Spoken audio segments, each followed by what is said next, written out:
बिस्मिल्लाहिर्रहमानिर्रहीम। अस्सलाम वालेकुम नाज़रीन, मैं हूं सैयद अनवारुल हसन और आप देख रहे हैं प्रोग्राम सच के साथ live PTV news Islamabad studio से। नाज़रीन, आज फाइनेंशियल एक्शन टास्क फोर्स यानी फैक्ट की हिदायत की रोशनी में पार्लियामेंट का मुश्तरका इजलास हुआ, जिसमें अहम कानून साजी हुई और इसमें इंसदाद मनी लॉन्ड्रिंग तरमीमी बिल 2020, इंसदाद दहशत गर्दी तीसरा तरमीमी बिल, इस्लामाबाद वक्फ इमलाक तरमीमी बिल 2020 समेत 8 कानून को कसरत राय से पार्लियामेंट के जॉइंट सेशन ने मंजूर किया। जो पहला जब बिल सामने आया जो इस्लामाबाद वक्फ इमलाक के हवाले से था, उस तहरीक पेश की गई। तहरीक के हक में 200 वोट पड़े, यानी हुकूमत और उनकी अलाइज ने इसके हक में 200 वोट आए। उनके जो नंबर काउंट हुआ, वॉइस वोट की मैं बात कर रहा हूँ, और अपोजिशन की जो ज्वाइंट थी उनके 190 वॉइस वोट थे, यानी कि मार्जिन 10 का था। 10 के खसारे में थी अपोजिशन। अगरचे अगर हम दोनों हाउसेस को मिलाएं तो अपोजिशन की ऑन पेपर अददी बढ़तरी है as compare to government and its allies. बारकैफ इसके बाद हमने देखा कि पार्लियामेंट के जॉइंट सेशन में ज़रा गर्मा गर्मी हुई, तनाव का माहौल था, अपोजिशन ने एहतजाज किया और उसके बाद वॉकआउट हुआ। और वॉकआउट के बाद जो एंटी मनी लॉन्ड्रिंग बिल समेत जो 7 बिल हैं जो अब कानून की शक्ल इख्तियार कर लेंगे सदर मुमलिकत के सिग्नेचर के बाद, वो पास कर दिए गए। इस अमल के मुकम्मल होने के बाद वज़ीर-ए-आज़म पाकिस्तान इमरान खान साहब ने पार्लियामेंट के जॉइंट सेशन से खिताब किया और उन्होंने एक तो अपनी जो गवर्नमेंट ट्रेजरी बेंचेस के MNAs हैं और एलाइज हैं उनको खराज तहसीन पेश किया। उन्होंने कहा कि अब इन बिल की मंजूरी के बाद पाकिस्तान जो है वो ग्रे लिस्ट से बाहर निकल आएगा, वगरना अगर ऐसे ना होता तो उसके बड़े भयानक नताइज होते और सैंक्शंस लगती। साथ में उन्होंने अपोजिशन के तर्ज अमल पर कड़ी तनकीद की और उनका कहना था कि इस पूरे इशू में जब बातचीत चल रही थी फैटिफ के हवाले से, तो अपोजिशन की कोशिश थी कि किसी तरह वो अपने लिए कोई चीज़ हासिल करे और ब्लैकमेल करने की कोशिश की। वज़ीर आज़म ने क्या कहा, उनके खिताब का एक मुंतखब हिस्सा हम आपको सुनाते हैं, फिर गुफ्तगू को आगे बढ़ाएंगे। ये वो लोग हैं जो इनका इंटरेस्ट ही नहीं है पाकिस्तान का। देखिए ना, अगर जो असेंबली का सबसे बड़ा काम है कि पब्लिक इंटरेस्ट की हिफाजत करना, तो क्या ये पब्लिक के इंटरेस्ट की हिफाजत कर रहे हैं? ये तो अपने जो लीडर्स की चोरी किए हुए पैसे की हिफाजत कर रहे हैं। इनका तो इंटरेस्ट ही उल्टा है पाकिस्तान से। जो पाकिस्तान का इंटरेस्ट है, पाकिस्तान का तो इंटरेस्ट है कि ये चोरी किया हुआ पैसा वापस आए। इन्होंने अपनी ऑपोजिशन का मकसद ये बना दिया कि किसी तरह वो उस चोरी किए हुए पैसे को बचा लें। कैसे एक मुल्क तरक्की कर सकता है जब एक मुल्क के जो बड़े बड़े जिन लोगों के पास इतना, हमें पता है, हमें स्पीकर साहब, मैंने तो इनको सबको देखा हुआ है। जी, वज़ीर आज़म साहब का हमने खिताब का मुंतखब हिस्सा आपके साथ शेयर किया, लेकिन इस खिताब के एंड में उन्होंने फिर कहा कि अपोजिशन जो है वो उनके साथ हम बातचीत के लिए तैयार हैं, हम चाहते हैं कि मुकालमा हो, opposition is very critical to parliament, लेकिन करप्शन पे कोई समझौता नहीं होगा। इन तमाम हवाले से गुफ्तगू करेंगे। 2 एमिनेंट सेनेटर हमारे साथ इस वक्त इस्लामाबाद स्टूडियो से मौजूद हैं, पार्लियामेंटेरियंस हैं और आज के जॉइंट सेशन में मौजूद थे। उनका तारुफ हम आपसे करा देते हैं। हमारी पहली मेहमान शख्सियत lieutenant general retired Abdul Qayyum साहब, PMLN से आपका ताल्लुक है, मरकज़ी रहनुमा, आपका बहुत शुक्रिया।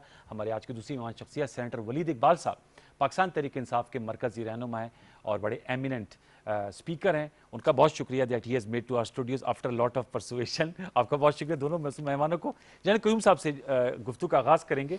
जनरल साहब, प्राइम मिनिस्टर साहब का हमने खिताब उन्होंने किया, उनका कहना है कि आप लोगों ने इस इशू को अप्रोच ही इस अंदाज से किया कि कुछ ट्रेड ऑफ करना चाह रहे थे, और ये पहले 34 टुकात आए उन नैब लॉ में तरमीम के हवाले से, लेकिन उनका बाद में बात आकर ये मनी लॉन्ड्रिंग पे अटक गई। मैं आपसे जानना चाहूँगा क्यों कर मोतरज थी अपोजिशन के एंटी मनी लॉन्ड्रिंग बिल ना आए? तो अच्छा है, US स्टेट डिपार्टमेंट की वो एक कोट भी कर रहे थे कि पाकिस्तान से हर साल $10 अरब जो है वो मनी लॉन्डर हो जाते हैं।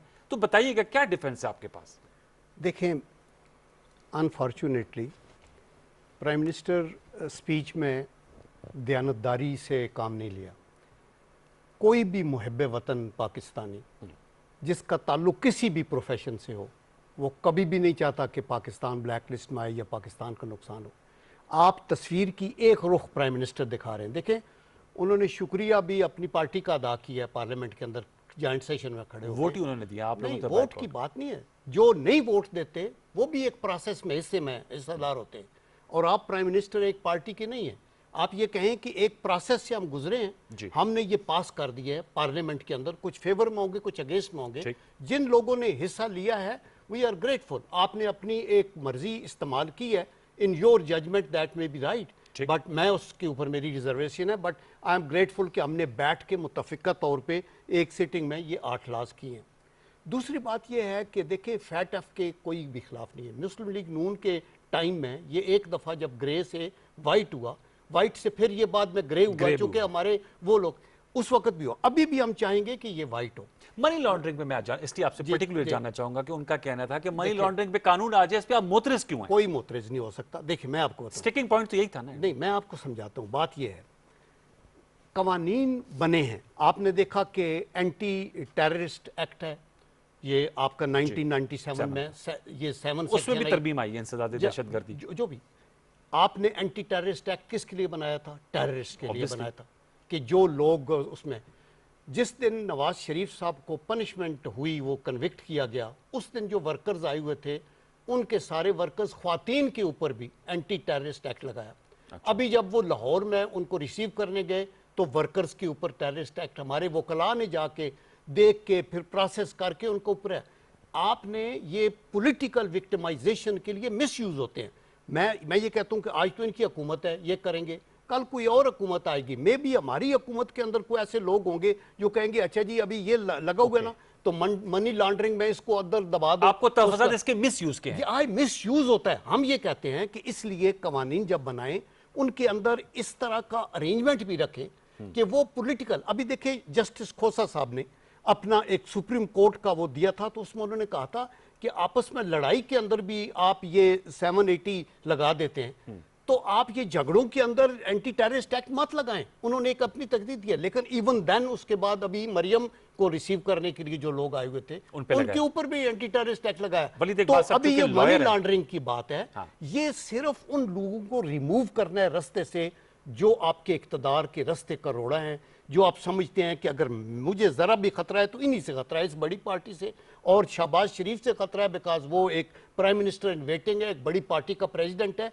तो चढ़ाई करें ऐसे ताकि ये मिसमार हो जाए और हमारे इक़्तिदार का रास्ता हो जाए। आपकी जो बातचीत है वो दयानतदाराना होनी चाहिए as a prime minister. Waleed Iqbal साहब ये बताएगा, एंटी मनी लॉन्ड्रिंग बिल के इसलिए मुखालिफ हैं जैन कोई उनकी जमात के इसका मिसयूज होगा, और उन्होंने एग्जांपल्स दी कि इसका मिसयूज कवर करना जरूरी है, अदरवाइज मनी लॉन्ड्रिंग का जरूर बनाएं और टेररिस्ट को और मनी लॉन्ड्रर्स को टेक देम टू कैफरे किरदार। जी नहीं जी, मैं अर्ज करना चाहता हूँ कि ये जनरल साहब का, सेनेटर साहब का मौक़िफ़ ज़रूर है, लेकिन ये मुकम्मल आपको तस्वीर नहीं पेश करता। मैं चाहता हूँ जी कि कानून या लॉयर की ज़बान में जिसे कहते हैं द होल ट्रूथ। देखिए आज मंजूर हुए हैं फैटफ से रिलेटेड 3 कवानीन जी, जो कि मुश्तरका इजलास में मंजूर हुए, और इन तीनों के पीछे ये मुश्तरक बात जो है, इत्तेफाक से जो बाकी कवानीन जो आज मंजूर हुए जी, सर्वे एंड मैपिंग का था, इस्लामाबाद हाई कोर्ट का था, मेडिकल पाकिस्तान मेडिकल कमीशन का था, मेडिकल कमीशन का था, एक शायद वो इस्लामाबाद हाई कोर्ट वाले को, वो भी इसी जुमरे में आता है एक लिहाज से, उसका फैटफ से कोई ताल्लुक नहीं है, लेकिन जो इन फैटफ के बिलों में और उस इस्लामाबाद हाई कोर्ट वाले बिल में एक मुश्तरक बात है वो अलहदा से है, और बाकी जो बिल्स थे वो थोड़े से अलहदा कैटेगरी के हैं। एक वो बिल जॉइंट सिटिंग में आते हैं, आर्टिकल 70 है कॉन्स्टिट्यूशन का, एक वो बिल आते हैं जॉइंट सिटिंग में जो कि सेनेट से रिजेक्ट हो जाए। फैटफ के सारे तीनों बिल जो आ जाए वो थे जो सेनेट से रिजेक्ट हुए, और इस्लामाबाद हाई कोर्ट वाला भी सेनेट से रिजेक्ट हुआ। मैं इस पर रोशनी डालूंगा क्योंकि वो मुश्तरक बात एक पॉलिटिकल आती है उसमें। जो आज दूसरी कैटेगरी जो बिल्स की जो थी बाकी जी, जो 4-5 और थे, वो ऐसे थे कि जो सेनेट नेशनल असेंबली से सेनेट में गए, लेकिन 90 दिन तक सेनेट ने उन पर कार्रवाई नहीं की, तो वो लैप्स कर गए। तो वो लैप्स करके वो आर्टिकल 70 का क्लॉज 2 और क्लॉज 3 एक लैप्स वाला होता है, एक रिजेक्शन वाला होता है। तो ये तीनों बिल्स जो थे ये फैटफ वाले वो रिजेक्टेड थे। अच्छा, उनमें 2 बिल जो इस्लामाबाद वक्फ प्रॉपर्टीज़ वाला है और जो एंटी मनी लॉन्ड्रिंग वाला है वो 25 अगस्त को रिजेक्ट हुए। उस दिन सेनेट की कार्रवाई क्या हुई, उस दिन ये बिल्स पेश किए गए और अपोजिशन ने एकदम उस पर लड़ाई शुरू कर दी, और सबको मालूम है वहाँ अददी अक्सरियत है अपोजिशन की, और अच्छी खासी है, 65-35 नुमा है बैलेंस वहाँ पे सेनेट के अंदर। और वहाँ लड़ाई किस बात पे हुई कि 1 या 2 दिन कबल जब इजलास हुआ था सेनेट का ही, तो कायदे ऐवान जो सेनेटर डॉक्टर शहजाद वसीम है, उन्होंने को बात की थी, ये मुस्तफ़ा नवाज खोखर खड़े हो गए, शरी रहमान खड़ी हो गई, उन्होंने कहा कि जी ये अपने अल्फाज पहले वापस लें, ये बिल्स को तो देखेंगे हम। अच्छा। और जब उन्होंने और माजरत करें और अल्फाज वापस लें, उन्होंने कहा मैं नहीं लेता आपने वो। उन्होंने आज जो प्राइम मिनिस्टर ने अपोजिशन के कुछ लीडर्स के बारे में कहा, उसी किस्म की बात अच्छा उन्होंने की थी। वो भी वहाँ दूसरे ऐवान के कायद वो हैं, उन्होंने की, उन्होंने कहा आई स्टैंड बाय इट, मैं वापस नहीं लेता। उस पर ये 2 बिल सुबह उस दिन नेशनल असेंबली से या एक दिन पहले पास होके आए थे। तो शहरी रहमान साहबा के अल्फाज सेनेट के फ्लोर पे ये थे कि आपने बुलडोज किए हैं बिल, हम यहाँ दिखाएंगे बुलडोजिंग क्या होती है। तो एक जमहूरी सियासी जमहूरी इंतकाम वो ही हो गया था कि अपने वो उसके मतन पे तो बाद में जाते हैं ना, प्रोसेस की बात देखें। ये एक दूसरा, ये आज जो तीसरा बिल आया ये कहलाता है एंटी टेररिज्म एक्ट का तरमीमी बिल। देखो ना जी, सियासी इंतकाम के लिए जो अगर फर्ज करें, मैं ये कह रहे हैं लोगों को बुक मान भी लेते हैं कि जी ये सियासी इंतकाम के लिए इस्तेमाल होता है, लेट से मैं बगैर इस बात को तस्लीम किए हुए मफरूजे के तौर पे अगर मान लेता हूँ, तो वो तो तरमीम किए बगैर भी इस्तेमाल हो रहा है। वो तरमीम से होना या ना होना वो तो एक ही बात है। और बात सारी ये है कि सारी पीटीआई ने सारी उम्र तो हुकूमत में नहीं रहना, ठीक कह रहे हैं वो, आज की ऑपोजिशन कल की हुकूमत और आज की हुकूमत कल की ऑपोजिशन, ही तो साइकिल चलता है जमहूरियत में हर जगह। ठीक है, ये बिल जो कि एंटी टेररिज्म एक्ट का तरमीमी बिल था, कल ये सेनेट में आया, कमेटी को रेफर हुआ, कमेटी में सारी पार्टियों की नुमाइंदगी है, इंटीरियर कमेटी रहमान मलिक साहब चेयर करते हैं, 7 अरकान उस कमेटी में गए, एक ने इख्तलाफ किया, फारूक एच नाइक साहब ने, 6 ने उसको अप्रूव किया। वो सुबह सेनेट में आता है वापस और वो रिजेक्ट हो जाता है, ये देखे ना, ये अब ये अच्छा, और ये मैंने अब मैं बात है ना रोशनी डालूंगा, ये एक जुमले में ही कर देता हूँ। ये जो इस्लामाबाद हाईकोर्ट का तरमीमी बिल था जजों की तादाद को बढ़ाने वाला, ये उसमें भी एग्जैक्टली यही मुश्तरक बात थी। सारा तय हुआ, कमेटी में गया, कमेटी में शायद वो तो ये तो अक्सरियत से हुआ था, वो मुत्तफिका अप्रूव हुआ था, और सडनली उधर आके ऑपोजिशन ने रंग बदल लिया जब दोबारा हाउस में आया। तो ये प्रोसेस ही आपको ये बताती है कि कुछ और बात थी पीछे, ये नहीं था अपना एक जो भी मकसद था। मैंने कहा प्राइम मिनिस्टर ने बहुत सी बातें की, मैं चाहता नहीं दोहराऊं, आपने तो लाइव दिखाया होगा। जी लाइव, लेकिन ये प्रोसेस से आप खुद समझ जाए। ये 3 बिल आज जो हुए हैं, देखिए जो वलीद इकबाल साहब ने बताया, और ये कल वाला बिल जो कल कमेटी को गया और आज वो जो दहशतगर्दी वाला, और आज रिजेक्ट होके वहां से पास होके 6-1 पे इधर रिजेक्ट हो गया। उसमें तो एक सफ़े का वो बिल था, एक पैराग्राफ का एक क्लॉज ऐड हो रहा था सर्वेलेंस वगैरह का मॉडर्न टेक्निक से करने की, और कोर्ट से इजाजत लेके करने वाला। और वो तो हूबहू फैटफ की किताब से कॉपी करके पेस्ट किया हुआ था, क्योंकि फैटफ ने हमें कुछ अहदाफ दिए थे, 27 टारगेट्स दिए थे। पिछली मीटिंग तक 13 उसमें से जो थे वो मीट हुए थे, 14 नहीं हुए थे, और फिर कोविड आ गया। तो वो उसमें हमने तो अप्रैल में लेके आने थे ये बिल्स, थोड़ी सी इसकी रफ्तार और इसकी स्पीड नहीं, कोविड की वजह से जो डिले हुआ उसकी वजह से डेडलाइन बहुत करीब आ गई थी, तो इसको थोड़ी सी इसमें उजलत का इशू भी था। लेकिन वो ऐसा नहीं था जो कि मैं समझता हूं कि जिसको बड़ा निशाना बना रहे हैं कि जी बुलडोज किया, ये किया, वो किया। तो ये इसके पीछे बैकग्राउंड है। बहरहाल इन कुछ तरामीम मुश्तरका अपोजिशन की कोऑपरेशन से भी हुई मंजूर। उस मौके पर सिराजुल हक साहब लॉ एंड जस्टिस कमेटी में खास मेहमान के तौर पे आए, मैं उस कमेटी का मेंबर हूँ। उन्होंने फॉरेन मिनिस्ट्री से कहा हमें फैटफ की किताब भिजवाएं। उन्होंने फैटफ की किताब कॉपी करा के सर्कुलेट की हुई है, कोई ताकि नजर आ जाए कि कोई फैटफ से बाहर चीज है, हम खामखा की चीज नहीं को डाल रहे। वो मैंने कहा एक तो ये कॉपी करके पेस्ट किया हुआ है। जी कमेंट सर, वो तो जो माहौल बताया कि आप लोगों ने भी बलडोज किया, जब मेजॉरिटी आपके पास होती है, आज इन पे गिला कर रहे थे कि कौमी असेंबली में जॉइंट सेशन में वैसे 8-9 ज्यादा इनके हैं, लेकिन आज नहीं आए। वो क्यों नहीं है सर? इसके पहले मुझे जवाब दीजिए सर, ये थर्ड टाइम हुआ है क्या? चेयरमैन सेनेट के खिलाफ तहरीक अदम एतमाद थी, आपके नंबर्स पूरे नहीं थे, हालांकि आपकी बरतरी है।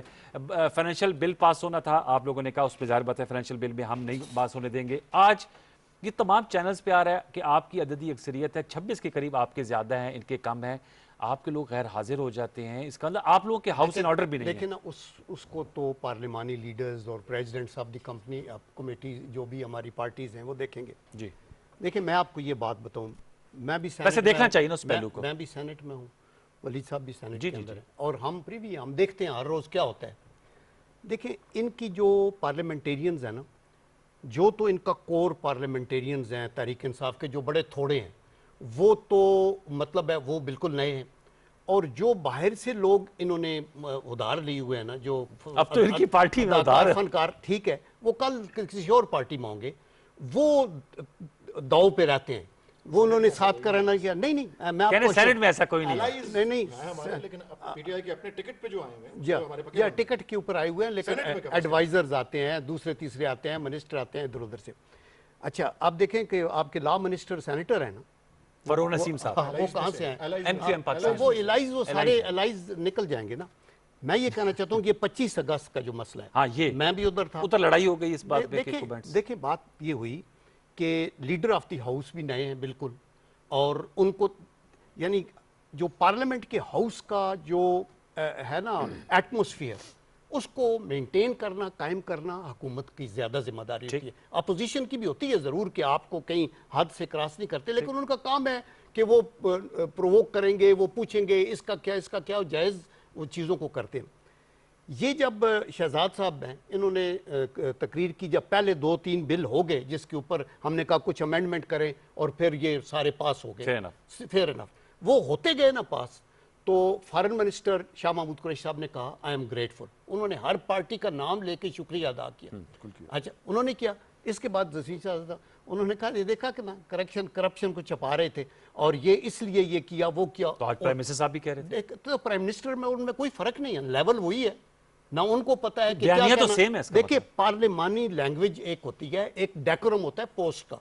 प्राइम मिनिस्टर ने ये जो स्पीच की है कि फलाने के बाप की साइकिल थी, फलाने के घर का एक था वो था, तो ये प्राइम मिनिस्टर अब अपने गिरबान में भी देखे ना कि किधर, यानी बिल गेट के फादर का क्या था, मेरे बाप के पास भी एक कनाल का घर था, मैं आज लेफ्टिनेंट जनरल। लीगल मीन से कर लिया होता। नहीं, लीगल देखें, लीगल मीन से वो तो कहते मैंने अपनी मनी ट्रेल दी। आपका ये एग्जांपल देना ही कि इसके बाप जो वक्त एक था, ये अल्लामा इकबाल के पोते हैं।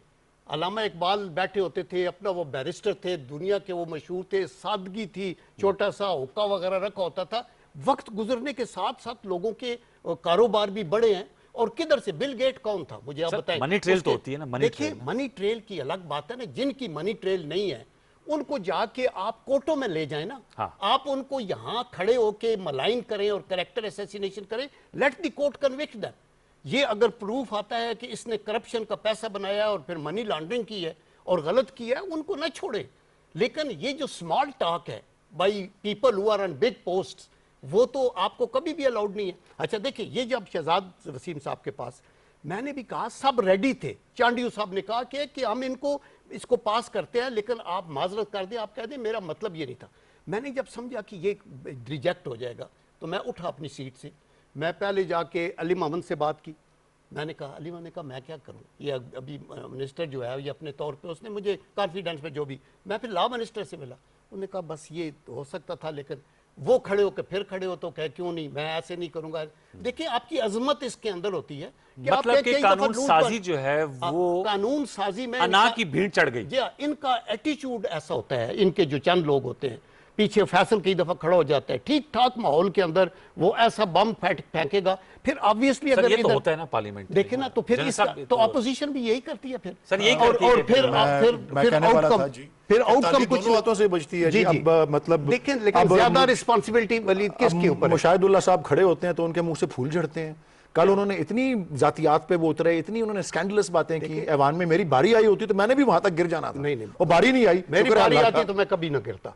मुझे कोई कहता भी, बस ये जो कहा है इन्होंने, क्योंकि मुझे जवाब देना भी जरूरी होता है ना। लेकिन सियासत में अगर जो है अजमत वलीद उसी की है जो ये कहे कि आई एम आप समझते हैं कि अगर इसको शादा दिली और वसील कल्बी का मुजाहरा किया जाए तो बेहतर तौर पे लेजिस्लेशन हो सकती है। आप भी गिला कर रहे हैं ना कि उस दिन होनी थी और शहरी रहमान और उनकी वजह से नहीं हो बहुत सी चीजें बेहतर हो सकती हैं, लेकिन नतीजा एग्जैक्टली एक अच्छे तरीके से कर रहे हैं तो नतीजा वही आना था। बुरे तरीके से कर लें जो भी हुआ।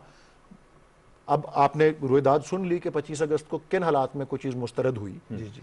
तो आज उसकी दुरुस्तगी हो गई ना, क्योंकि वहां से मुस्तरद हुई, लेकिन जैन government was able to have it carried in the joint session, good taste. लेकिन यही था उसके पीछे बैकग्राउंड असल में वही आप कह रहे हैं था, अना का मसला। चले मैं समझ फिर अगेन मफरूजे पे कहता हूं, चले अना इधर से भी थी उधर से भी थी, लेकिन इसके मेरिट्स तो नहीं थे ना, अना थी, तो वो नहीं होना चाहिए। और इसके मिसयूज को मैं इसी आर्गुमेंट को कि इसके मिसयूज कैसे रोका जाए, मिसयूज जो है वो तो जरा बताएं आप, वकील भी हैं। मैं तो यही अर्ज कर रहा हूं कि जी इस अमेंडमेंट के बगैर भी अगर मिसयूज का इल्जाम तो इस अमेंडमेंट के बगैर भी लगता है ना। नहीं, नैब की हटा दे, मैं ये मनी लॉन्ड्रिंग की अभी बात कर रहा हूं। देखें जी, इसमें प्राइम मिनिस्टर का बड़ा वाज़ेह जवाब था। वो कहते हैं कि जी हम तो इससे खौफजदा नहीं है, और उन्होंने बात इशारतन यही की कि कल हम भी अपोजिशन में हो सकते हैं। उन्होंने इशारतन बात यही की कि हम तो इससे खौफजदा नहीं है। हम ये आज प्राइम मिनिस्टर के जॉइंट सिटिंग के फ्लोर पे वहां पे अल्फाज थे, और कहते हैं जो खौफजदा है उन्होंने इसको, और ये मैं समझता हूं कि पॉलिटिकली ये बात दुरुस्त है। फैक्चुअली तो ठीक है, कोर्ट्स में प्रूव करना ना करना वो एक बाद की बात है, लेकिन पॉलिटिकली तो दिस इज आवर पोजीशन। देखिए, अच्छा दिस इज आवर पोजीशन कि जी we are not scared we are not scared कि इस कानून में कोई ऐसी चीज है, भले वो मिसयूज हो या ना हो, हमने जब किया ही कुछ नहीं हुआ। ये सब देखिए कन्विक्शन से कह रहे हैं वी आर नॉट स्केयर्ड। मेरी बात देखें, जब वो कन्विक्शन से कह रहे तो आप लोग भी कहे we are also not scared. सुने, कवानीन इंडिविजुअल्स के लिए नहीं बनते। कवानीन जो हैं वो आपके एक पोस्टेरिटी के लिए, आप सिस्टम के लिए, एक पर्सन ओरिएंटेड तो कानून कोई नहीं बनता ना। आप अगर लीडर ऑफ द अपोजिशन कहता है या अपोजिशन ये कहती है कि देखो ये जो लूज एंड्स हैं इनको भी टाइट कर लो, कि ये अगर मनी लॉन्ड्रिंग का बिल कहीं कल आप अपने पॉलिटिकल राइवल्स पे हम ना इस्तेमाल कर सके, आप ना इस्तेमाल कर सके, एक तीसरी पार्टी आई वो ना कर सके, चूंकि हमारा माहौल ये है कि आपने टेररिस्ट का एक्ट उन लोगों पे लगाया है जो औरतें और वर्कर्स आए थे। फियर ऑफ पॉलिटिकल विक्टिमाइजेशन है बेसिकली। ये बेसिक ये है, ये Fear नहीं of political है। और अभी victimization। आप उसको ब्लेम कर दे, अगर मैं ये पॉइंट दूं, आपके देखा ये चोर है, इसको मनी लॉन्ड्रिंग की वो है, तो मैं कहूंगा ये मेरा खुदा जानता है, अगर मैं चोर हूं तो मुझे पकड़े और अदालत में ले जाए और फियर ऑफ पॉलिटिकल विक्टिमाइजेशन इसको कैसे चेक किया जाए कानूनी। इसमें मेरी अर्ज मैं बार बार वो अब फिर रिपीट मैं करूंगा कि इन अमेंडमेंट्स को उससे आप इस तरह से लिंक नहीं कर सकते। उस तरह से तो हर कानून मिसयूज हो सकता है, हर कानून पॉलिटिकल विक्टिम। आज मैं एक और प्रोग्राम में गया हुआ था, वहाँ इनके कॉलीग हैं नेशनल असेंबली के मेंबर मियां जावेद लतीफ जी, वो कह रहे थे कि जी हमें, और वो थोड़ी देर बाद, वो प्रोग्राम के बाद ही, लेकिन थोड़ी देर बाद ही कोई खत बरामद हो गया कहीं से कि लाहौर के सीसीपीओ ने खतूत लिखे हैं to the speaker of the national assembly and to the chairman senate and to the speaker of the Punjab assembly कि आपके फलाफला मेंबर्स जो हैं वो एफआईआर में नामजद हैं, हम उनको अरेस्ट करने का इरादा रखते हैं, क्योंकि ये कुछ कानून है या कोई आदाब है असेंबलियों के अरेस्ट करने से पहले किसी भी रुकन को आप इतला दें, मुतले किया जाता है। तो ये वो हुआ है। तो अब ये इस तरमीम में तो नहीं है ना, ये कह रहे हैं कि वो भी पॉलिटिकल विक्टिमाइजेशन है। अब क्योंकि वो अरेस्ट वाले बंदे नून ही के होंगे ना, यस्टरडे वो तहरीक इंसाफ के तो नहीं है। यस्टरडे हम ऑपोजिशन में थे, आपके ख्याल से 780 प्राइम मिनिस्टर इमरान खान पर, प्रेसिडेंट आरिफ अलवी पर, दीगर पर नहीं लगा हुआ था पहले, आजम स्वाति साहब पर। ये मैं भी मैं मान रहा हूँ इनकी हुकूमत का सेक्रेटेरिएट थाने के अंदर जब पकड़ के मुझे ले गए थे फेंक के, उसमें क्या कंटेनर नहीं कहते, ये नहीं होना चाहिए तौर पे। नुक्ता ये है, चाहिए करें या आप करें, आप विक्टिम हो या ये विक्टिम हो। कानून उसका कसूरवार नहीं होता, कानून की अब्यूज जो है वो उसकी कसूरवार है। कानून में लूप होल ना हो ना, कानून को अब मैं ये जानना चाहूंगा, वो आपकी बात ठीक है, जैसे प्राइम मिनिस्टर ने आज भी कहा, और उन्होंने कहा ये clearly on the floor of the house कि जब मैं अपोजिशन कहता हूं मैं सारी अपोजिशन को मैं लाइन नहीं कर रहा, और उन्होंने कहा कि हम गुड फेथ में चाहते हैं कि आपके साथ डायलॉग हो, लेजिस्लेशन हो, और उन्होंने बात की जो लाहौर मोटरवे का अफसोसनाक सान्या है, इस पर भी उनका हम 3 टियर एक कानून लेकर आ रहे हैं। क्या उसमें भी आप लोग फोर्थ कमिंग होंगे या उसमें भी हम देखेंगे कि ये मामला इख्तिलाफ और अना की भीड़ चढ़ जाए? देखिए, मेरे कानों के लिए ये म्यूजिक है जो प्राइम मिनिस्टर कह रहे हैं कि मैं मुकालमे के लिए तैयार हूं। आज भी देखिए ना, वो मतलब who believes in on that. आप देखें कितनी सिचुएशन खराब हुई है। आपका ये कोविड का मसला था, आपने इकट्ठा किया, पार्लिमानी लीडर्स को बुलाया, शहबाज शरीफ साहब हमारी मीटिंग छोड़ के गए कि प्राइम मिनिस्टर आ रहे हैं, तो या जब उनकी बारी है तो उनका प्राइम मिनिस्टर है, उन्होंने कहा नहीं जी वो तो अपनी तकरीर करके चले गए, तो इन्होंने कहा जी इसका मतलब इज नॉट इंटरेस्टेड, तो ये भी उठ के वापस आ गए। वेयर एज जब आपने देखा टेररिज्म हो रहा था पाकिस्तान में, तो केपी के अंदर बच्चों का कत्लेआम हुआ और उस्तानिया और उस्ताद मरे, तो उस वक्त इमरान खान साहब को भी इन्वाइट किया गया और ये भी गए, और सारे उसके अंदर ISI के लोग, आर्मी की लीडरशिप, सारी पार्टियां आई थी। इमरान खान साहब का मिजाज ही नहीं है किसी के साथ हाथ मिलाने का या किसी को मिलाने का। ये देखें, ये एरोगेंस या रऊनत जो है ना, ये कभी पे नहीं करती। आप जितने बड़े ओहदे पे हैं, आप इतने झुकते हैं, आपके अंदर इतने हम्बल होते हैं। बिलीव मी, नेवर स्पेयर ए करप्ट पर्सन, मनी लॉन्ड्रर है ये जो भी है ना करे, लेकिन आपकी गुफ्तगू और ये वो। एक दफा नबी करीम सल्लल्लाहु अलैहि वसल्लम से किसी ने पूछा, उन्होंने कहा कि ये 2 औरतें हैं, एक है तहज्जुद गुजार और एक है 5 वक्त नमाज पढ़ती है और बड़ी वो ये है, लेकिन जबान की करख्त है, वो एरोगेंट है, वो इस तरह वो करती है। दूसरी जो है वो बड़ी हम्बल है, लोगों का ख्याल करती है, लेकिन वो नमाज के अंदर रेगुलर नहीं है। उन्होंने कहा ये दूसरी पहली से ज्यादा बेटर है। आपका जो मैं ये कहना चाहता हूं, करख्त की चुभ रही है जनरल कयूम साहब, मैं ये कहना चाहता हूं कि आप जीत सकते हैं दूसरों के दिल, आप पब्लिक को भी कन्विंस कर सकते हैं कि देखो ये इन्होंने ये चोरी किया, अदालत है वो इनको हैंडल करे। आई विल प्रे कि नवाज शरीफ साहब की अल्लाह ताला करे सेहत ठीक हो जाए। आई विल प्रे कि शहबाज शरीफ साहब को भी ये जो कैंसर का मसला है ठीक हो जाए, लेकिन अदालतें से भी मैं दुआ करता हूं कि वो इनको इंसाफ दे, वो विक्टिमाइज ना करें। आप ये नहीं करें इधर से छूटेंगे तो उधर रगड़ा, 50 और बंदे हैं मैंने अंदर कर देने। और वो अभी CPO लाहौर अगर कह रहा है या लतीफ साहब ने बताया है कि इतने बंदे हैं, तो वो नून के अगर हैं तो ये BRT वाला बंदा उसमें क्यों नहीं शामिल, जिसका स्टे लिया हुआ है इन्होंने? ये मालूम जब्बा वाला किधर गया, वो हेलीकॉप्टर केस वाला किधर गया, बिलियन ट्रीज वाले किधर गए, वो क्यों नहीं पकड़े गए? तो फिर ऐसी हुकूमत से आप क्या, आप कैसे डायलॉग हो? अच्छा जी, दो बातें यहाँ पे आप ये हुई हैं जिसका आप चाह रहे हैं मैं जवाब दूं। एक ज़बान की करख्तगी वाला मामला और लोगों से डीलिंग्स का तरीका, वो एक चीज़ है, और दूसरा ये है कि जी ये जो एहतसाब का अमल है ये इसके अंदर क्या इनके मुताबिक क्या जो है नुक्स पाए जाते हैं, या क्या जो है वो किस तरीके से, या जो भी है उसकी अमलदारी जो है उसमें तवाज़ुन होना चाहिए, या जो भी। तो ये पहले बात जो ज़बान की करख्तगी की है, देखें हर एक की अपनी अपनी तबीयत होती है, हर एक का अपना अपना अंदाज़ और तरीका और सोच होती है, हाथ की 5 उंगलियाँ भी बराबर नहीं होती। आप मिजाज की अगर और ज़बान की बात कर रहे हैं तो अब मेरे ख्याल में मियाँ नवाज शरीफ और मियाँ शहबाज शरीफ दो भाई हैं, हकीकी भाई हैं, लेकिन उनका टेम्परामेंट और उनका बोलने का अंदाज़ और सियासी मुखालिफिन का तरीका जो है बिल्कुल मुख्तलिफ है। मैंने कभी मियाँ नवाज शरीफ को, मेरी सियासी उनसे हज़ार इख्तलाफ हों जो भी हो, मैंने कभी मियाँ नवाज शरीफ को ये कहते नहीं देखा या सुना कि हामिद जरदारी को कराची, पेशावर, लाहौर और लाड़काना की सड़कों पे ना घसीटा तो मेरा नाम, उन्होंने माफ़ी मांग ली, गलत या किया, मैं पेट फाड़ के वॉटेवर कर लूँगा। ये शहबाज साहब, मैं सिर्फ एग्जांपल दे रहा हूँ कि दो हकीकी भाई भी जो हैं वो जो हैं मिजाज के मुख्तलिफ होते हैं। अब शाह महमूद साहब का इन्होंने बताया, मैं भी मौजूद था ऐवान में जब शाह साहब ने शुक्रिया अदा किया तमाम पार्टियों का नाम ले लेकर, और एक पार्टी ने जिन्होंने नहीं भी वोट दिया उनका भी नाम लिया कि जी चले आपने नहीं भी किया, मैं फिर भी शुक्रिया अदा करता हूँ कि आपने हिस्सा तो लिया प्रोसेस, ये आपने हिस्सा लिया। JUIF का वो कर रहे थे, हैदरी साहब उनकी तरफ से वहाँ सेनेट में, तो उन्होंने, तो ये हमारे भी शाह महमूद साहब का तरीका मुख्तलिफ रहा।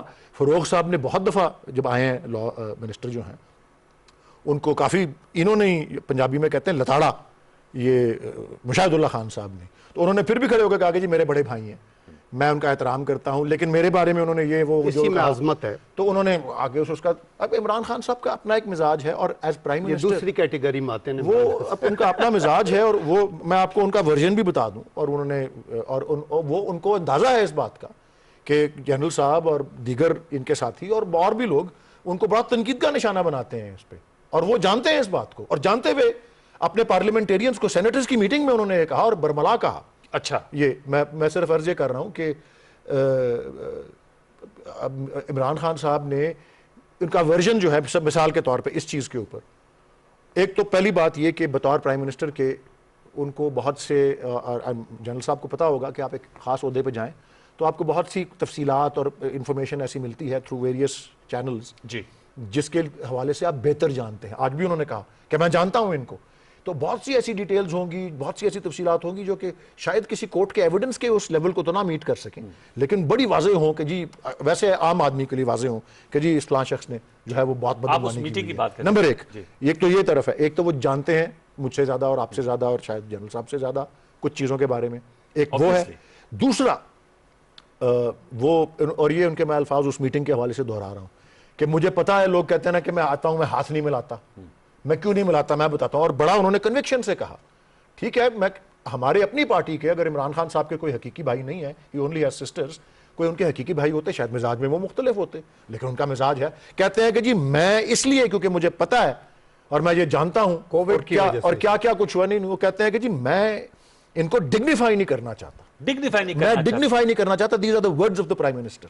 तो वो उनका अपना मिजाज है, उनको पता है कि ये जनरल साहब जैसे लोग उससे इख्तलाफ रखते हैं या उसको बुरा समझते हैं, लेकिन ही डजंट केयर। देखिए हम बुरा नहीं समझते, आप मेरे आज तो उन्होंने कहा है कि सारी अपोजिशन नहीं, हाँ, और जो लीडर्स हैं लेकिन आपके, उनका ओपिनियन मुस्तहक है कि वो अपने मफाद को कौमी मफाद पे तरजीह देते हैं। मैं बहुत से प्रोग्राम ऐसे दिखा सकता हूँ जहाँ इमरान खान साहब का कोई अच्छा स्टेप हुआ है, ये ट्री प्लांटेशन की बात हुई है, मैंने सेनेट के फ्लोर पे भी कई दफ़ा कहा है, तो ये ऐसी बात नहीं है।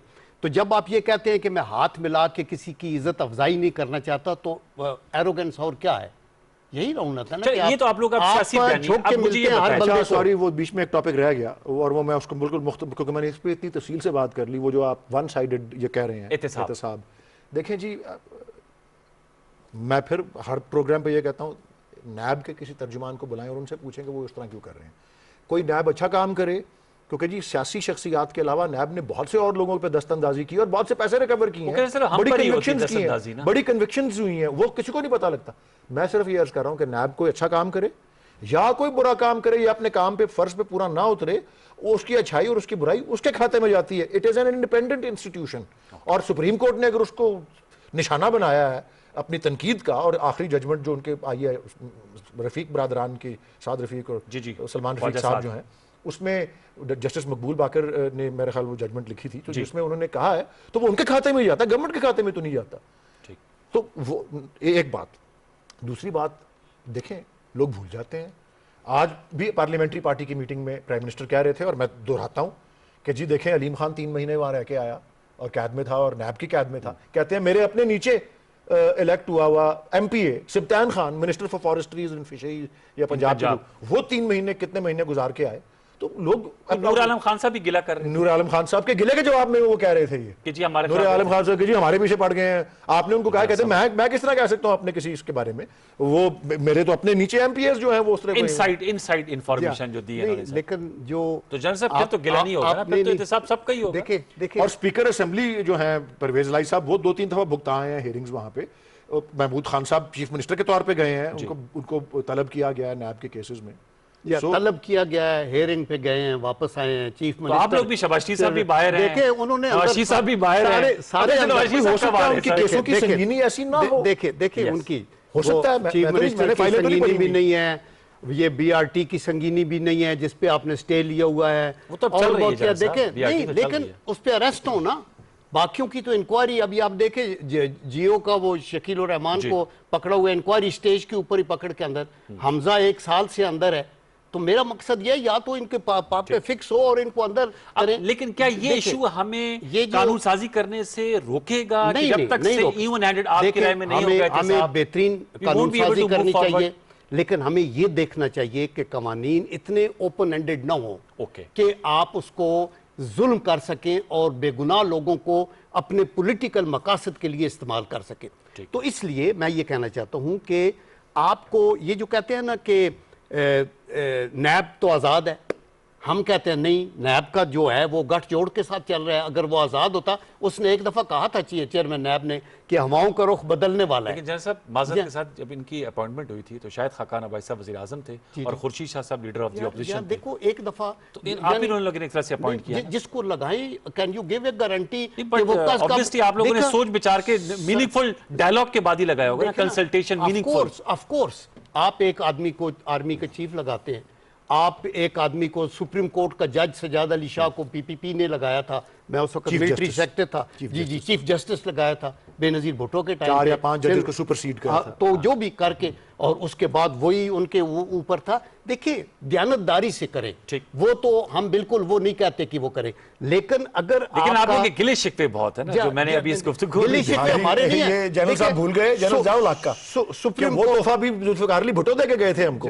उनको भी 6-5 को जंप करा के अपॉइंट भुट्टो साहब ने किया। देखिए नैब की कारकर्दगी पे तो खुद वलीद ने कहा ना कि सुप्रीम कोर्ट की जो हाईएस्ट जलील कदर कोर्ट है, उन्होंने कहा इंसानी तकरीम की जलालत का ये बाइस बन रहे हैं। तो इससे बड़ी बात क्या है? लास्ट वर्ड सर, अब मूव फॉरवर्ड हम कैसे कर सकते हैं? 3 इयर्स, चाहे सेनेट है चाहे असेंबली, क्योंकि आप लोग सेनेट पे, हमारे लेजिस्लेटिव एजेंडा को हम कैसे, पब्लिक इंटरेस्ट में लेजिस्लेशन को कैसे बढ़ा सकते हैं? मैं ये और स्पेसिफिक रेफरेंस टू ये जो रेप का वाकया हुआ और उस पे आप लोग कानून साजी करना चाह रहे हैं। मैं 2 मौजूआत पे आई थिंक कहना चाहता हूं। मैं खैर ये जो बदकिस्मत वाकया, अनफॉर्चुनेट वाकया लाहौर का जो है गुजरपुरा वाला, ये तो इस पे तो मेरे ख्याल को 2 राय है ही नहीं। आई एम एक्सपेक्टिंग के बिल्कुल 100% कोऑपरेशन, और मेरे ख्याल में बड़ी वैल्यूएबल इनपुट्स भी अपोजिशन से आ सकती हैं। और मेरा अपनी तवक्को ये है कि वो अवेल भी करेगी गवर्नमेंट उसको। ठीक है, नंबर 1। दूसरा, मैं कॉशियसली ऑप्टिमिस्टिक हूँ, मैं मोहतात तरीके से पुरुमीद हूँ कि इंशाल्लाह आने वाले जो 2-3 साल और हैं, इवन दो मार्च के बाद सेनेट में भी वाज़ेह अक्सरियत हमारे और हमारे एलाइज की हो जाएगी कि जो नैब के कवानीन में कुछ एक्सेसेस हैं, और वो अरेस्ट और डिटेंशन के हवाले से हैं, और उस पर गुफ्तगू कुछ मौक़ों पे होती भी रही है और वो लैप्स भी करती रही है। मैं पुरुमीद हूं कि उसमें भी दुरुस्तगी आ जाएगी। चलिए, तो बहुत on this promising note we have to wind up our this is very debate. heartening. General साहब आपका बहुत शुक्रिया, वलीद इकबाल साहब, दोनों मौजूद सेनेटर साहिबान का बहुत शुक्रिया। व्यूअर्स, एक छोटा सा वक्फा लेंगे, वक्फे के बताएंगे तो अपनी गुफ्तगू को आगे बढ़ेंगे। इसी पे एक एनालिसिस लेंगे इंडिपेंडेंट एनालिस्ट से और जानेंगे आज की कार्रवाई और फैटिव कानून के हवाले से। प्रोग्राम सच के साथ रहिए, देखते रहिए, वक्फा ले लीजिए।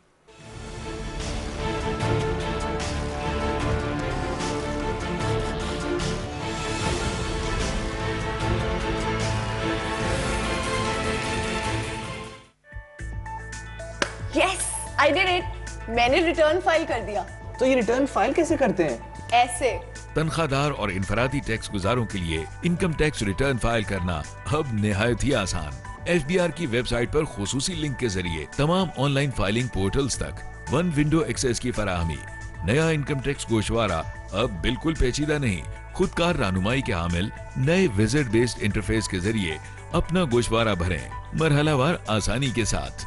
किसी भी किस्म की मजीद रहनुमाई के लिए FBR की वेबसाइट पे जाके ट्यूटोरियल देखो और 10 मिनट में रिटर्न फाइल कर दो। याद रखें, 30 सितंबर 2020 इनकम टैक्स गोशवारे जमा कराने की आखिरी तारीख। FBR।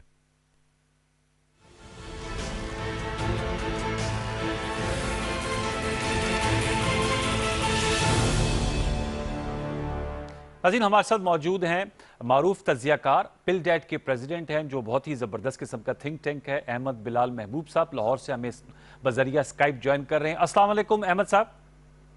वालेकुम अस्सलाम, बहुत शुक्रिया जनाब। अहमद साहब, बताइएगा, आज जो ये लेजिस्लेशन हुई है पार्लियामेंट के जॉइंट सेशन से, फैटिव से मुतल्लिक एंटी मनी लॉन्ड्रिंग कानून पास हुआ है, इससे कबल भी कानून पास किए गए, तो क्या अब हम ये समझें कि हम एटीज आ गए हैं एज फार एज फैटिव लेजिस्लेशन इज कंसर्न? वो जो एक लटकती हुई तलवार है वो अब उतर गई है और अब फैटिव के जो करते धरते उनकी तसल्ली और तशफ़ी हो जाएगी लेजिस्लेशंस के बाद?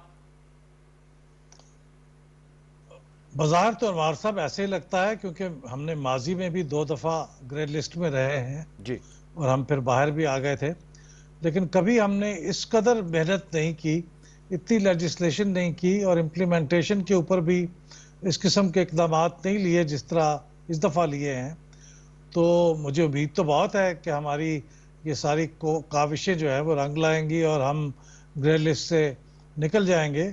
लेकिन हकीकत यह है कि हमें वो जो एक्शन प्लान पाकिस्तान की हुकूमत ने और एशिया पैसिफिक ग्रुप के दरमियान एक एग्रीमेंट के तौर पे तय हुआ था, उसका पूरा टेक्स्ट कहीं दस्तयाब नहीं है। अच्छा, तो हम नहीं देख सकते कि किस हद तक हमने चीज़ें पूरी की हैं, किस तरह से नहीं की। इसमें ट्रांसपेरेंसी ज़्यादा नहीं है हुकूमत पाकिस्तान की तरफ से भी, बल्कि हमारी पार्लियामानी कमेटियों को भी नहीं पता है। इसलिए कतईयत के साथ ये कहना बड़ा मुश्किल है कि हमने किस हद तक उनकी डिमांड्स को पूरा कर दिया है। ये तो अब हकीकतन फैसला तो उन्हीं को करना है, ठीक है, क्योंकि वो बैठेंगे तो वो हमें बताएंगे कि आपने हमारे मुतालबात पे, हमारी जो हिदायत थी उनके ऊपर पूरी तरह से अमल किया या नहीं किया। लेकिन मेरे ख्याल में इतना ज़्यादा काम कभी पहले मैंने होते हुए नहीं सुना या देखा। ओके, अब थोड़ा सा मैं चाहूँगा कि चूँकि आप पॉलिटिकल एनालिसिस भी करते हैं, आज जो सूरत हाल बनी, अपोजिशन, चूँकि ज्वाइंट सेशन था और हमने देखा कि जो जो बिल पास हो रहे थे, 8 कानून आज पास हुए और वो अब कानून की सूरत इख्तियार कर लेंगे, एक्ट ऑफ लॉ बन जाएंगे सदर मुमलिकत के दस्तखत के बाद। उसमें जो प्रीएम्बल में कहा जा रहा था कि as passed by national assembly and not passed by senate, तो जो अपोजिशन थी, मैं आपसे जानना चाहूँगा, शहबाज शरीफ साहब भी मौजूद थे, बिलावल भुट्टो जरदारी साहब भी मौजूद थे, और जो पहला कानून पास हो रहा था इस्लामाबाद वक्फ इमलाक के हवाले से, उसमें बड़ा क्लोज वैसे फिनिश था। 200 तहरीक के हक में वोट आए और 190 मुखालिफ है। अगरचे अपोजिशन के जो नंबर हैं ऑन पेपर वो ज़्यादा थे गवर्नमेंट की निस्बत और उनके लाइज की निस्बत when it comes to joint session, senate और कौमी असम्बली को मिला के। क्या वजह है कि अहमद बिलाल महबूब साहब अपोजिशन के दावे अपनी जगह, लेकिन जब क्रूशल मौके आते हैं और ये तीसरा मौका है, चेयरमैन सेनेट के खिलाफ तहरीक अदम एतमाद, फिर जो फाइनेंशियल बिल बजट है उसकी मंजूरी, और आज क्योंकि अपोजिशन इस हवाले से बहुत मोतरज थी, वो मैं आगे चल के आपसे पूछूंगा एंटी मनी लॉन्ड्रिंग बिल के हवाले से, लेकिन अपोजिशन अपने नंबर्स शो नहीं कर पाती। वो जो यूनिटी है वो हमें नजर नहीं आती ऑन ग्राउंड। पेपर पे तो होंगे ज्यादा, 26 बताया जा रहा है कि गवर्नमेंट से ज्यादा है उनके नंबर, लेकिन 10 के खसारे में थी अपोजिशन। जी ये बात दुरुस्त है। देखिए एक तो उसकी बड़ी वजह ये भी है कि हुकूमत के पास हमेशा एक कुछ चीज़ें होती हैं, एक उनको अपोजिशन के मेंबर्स को अपनी तरफ स्वे करने की, वो अपने इलाके में डेवलपमेंट भी चाह रहे होते हैं, कुछ उनके काम फंसे हुए होते हैं, उनको अगले इलेक्शन में भी जाना होता है। तो एक तो खैर हुकूमत कोई भी हो, खा वो ये हुकूमत हो या माजी की हुकूमत हो, वो एक इन्फ्लुएंस उनका होता है जी। लेकिन दूसरी बात यह है जो आपने इस तरफ इशारा किया है कि अपोजिशन जो है उसको भी तो अपनी चीजें मैनेज करनी चाहिए। ये प्रेशर तो होता है लेकिन जी। अपोजिशन कई दफा कामयाब भी तो हुई है। जी। अब आप देखिए कि 2 दफा उन्होंने 2 बिलों को नामंजूर किया है सेनेट के अंदर। तो ये वही सेनेट है जिसमें उनकी जो मोशन थी चेयरमैन साहब के खिलाफ अदम एतमाद की, वो नाकाम हुई है। तो इसका मतलब यह है कि बेसिकली ये अपोजिशन की मिस मैनेजमेंट है, वो अपनी तादाद को मैनेज नहीं कर सके इस जॉइंट सेशन में। हालांकि आप सही कह रहे हैं कि जो नंबर्स हैं वो अपोजिशन के हक में थे जी। और अपोजिशन अगर पूरा अपना जोर लगाती और कामयाब रहती तो वो कामयाब हो सकती थी। तो लिहाजा ये अपोजिशन की डिफीट है, इसमें कोई शक नहीं। अब ये कहना कि कोई हमारे लोग बीमार हो गए थे, कोई मुल्क से बाहर चले गए थे, ये तो दोनों के साथ है। हुकूमत के भी कई लोग बीमार थे, उनके कोई रिश्तेदार बीमार थे, कोई मुल्क से बाहर भी होंगे, लेकिन उन्होंने अपने आप को मैनेज किया। अपोजिशन अपने आप को मैनेज नहीं कर सकी, ये तो बात तस्लीम करनी चाहिए। ठीक, अब थोड़ा सा मैं चाहूंगा कि ये जो प्राइम मिनिस्टर इमरान खान ने ज्वाइंट सेशन से खिताब भी किया और उन्होंने कहा कि जो अपोजिशन की अप्रोच को कड़ी तनकीद का निशाना बनाया, लेकिन मैं आपसे जानना चाहूंगा, उनका एक कहना था मनी लॉन्ड्रिंग और ये बहुत बड़ा इशू है और उन्होंने बड़ी तफसील से बताया कि जो तरक्की पजीर ममालिक हैं, वहाँ की जो रूलिंग एलीट है, वो पैसा जो गलत तरीक़ों से यहाँ पर गैदर करती है, इकट्ठा करती है, फिर उसको मनी लॉन्डर कर देती है जो तरक्की याफ्ता और अमीर मुल्क। और मैं भी देख रहा था जो प्राइम मिनिस्टर ने हवाला दिया है, सोशल मीडिया पे बहुत चल रही है वो क्लिप्स, आपकी नज़र से भी गुजरी होगी, इंडियन चैनल की, जिसमें वो ये भी कहते हैं कि जो लंदन है वो एक अमाज का बन गया है, पूरी दुनिया का जो लूटी हुई दौलत है वहाँ पर जमा हो जाती है। और $8 बिलियन तक की भी उन्होंने फिगर दी और उसमें वेरी अनफॉर्चुनेट कि वो जो इंडियन क्लिप थी उसमें नवाज शरीफ साहब की तस्वीर भी थी। उनका ये कहना था कि अपोजिशन जो है उसके लिए स्टेकिंग पॉइंट क्यों है कि एंटी मनी लॉन्ड्रिंग लेजिस्लेशन हो, क्या वजह है कि ऑपोजिशन इस पे मोतरज़ है और इसको इंसानी हकूक के जुमरे में लेकर आ रही है? आपके सवाल से क्या तर्जिया है अहमद बिलाल महबूब साहब? देखिए मैं समझता हूं कि यह बात तो दुरुस्त है कि थर्ड वर्ल्ड के जो करप्ट लोग हैं वो अपने पैसों को किसी सेफ हेवन में मुंतकिल करना चाहते हैं। उनमें लंदन बहुत पॉपुलर डेस्टिनेशन रहा है माजी करीब तक। एक तो खैर वो हमारे, चूंकि हम बहुत से मुल्क उनकी कॉलोनी रहे हैं तो हमारा एक ताल्लुक वैसे भी है, वहाँ हम बहुत एट ईज फील करते हैं। लेकिन एक उन मुल्कों के कवानीन भी हैं जो इन चीज़ों को प्रोटेक्शन देते हैं। फिर एक्स्ट्राडिशन का जब तक ट्रीटी ना हो उस वक्त तक लोगों को वापस लाना भी मुमकिन नहीं होता। ये अपनी जगह बात है। लेकिन मेरे ख्याल में जो अपोजिशन का जहाँ तक ताल्लुक है, अपोजिशन की बातों में भी किसी हद तक कुछ वजन था और उसके ऊपर मेरे ख्याल में अगर कोई समझौता हो जाता, और वो समझौते के करीब भी थे। लेकिन लास्ट टाइम जब सेनेट में ये रिजेक्ट हुआ है तो उसमें एक बड़ी वजह वो लीडर ऑफ द हाउस की तरफ से, वसीम शहजाद साहब की तरफ से अपोजिशन के लीडर पे कुछ तनकीद की गई। तनकीद करना कोई बुरी बात नहीं है, कोई गलत बात नहीं है, लेकिन उनका कहना यह था अपोजिशन का कि ये अल्फाज बहुत सख्त थे और वो अगर अपने अल्फाज वापस ले लें तो हम इस कानून साजी के अमल में शरीक हो सकते हैं। तो मेरे ख्याल में बहुत अच्छा मौका था। ऐसे मौके पे अना को दरमियान में नहीं आने देना चाहिए और वो शायद अपोजिशन आ सकती थी अपने इतराज़ात के बावजूद, लेकिन ऐसा नहीं हो सका। ये अनफॉर्चुनेट है।